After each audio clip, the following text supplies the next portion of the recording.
আচ্ছা, কেউ কি বলতে পারবেন এই জিনিসটা কি?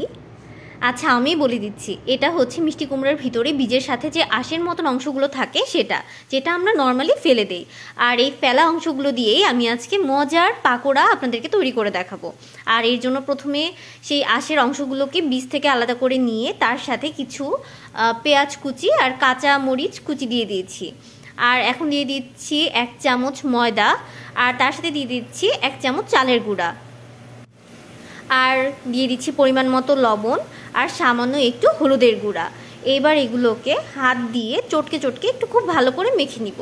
এটা চামচের থেকে হাত দিয়ে চটকে মাখালেই বেশি ভালো হয়, তাহলে খুব ভালোভাবে জিনিসটা মিশে যায়। আর এই তো আমার মাখা হয়ে গিয়েছে। ব্যাটারটা ঠিক এমন হবে।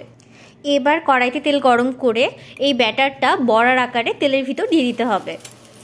আর ব্যাস এইভাবে বেশ কিছুক্ষণ অল্প আঁচে বড়াগুলোকে ভেজে নিতে হবে।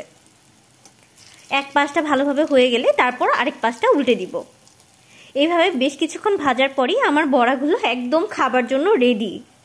আর গরম ভাতের সাথে এই বড়াটা দারুণ লাগে। আপনারা একবার বানিয়ে দেখবেন, ভালো লাগলে অবশ্যই একটা লাইক করে দিবেন। ধন্যবাদ।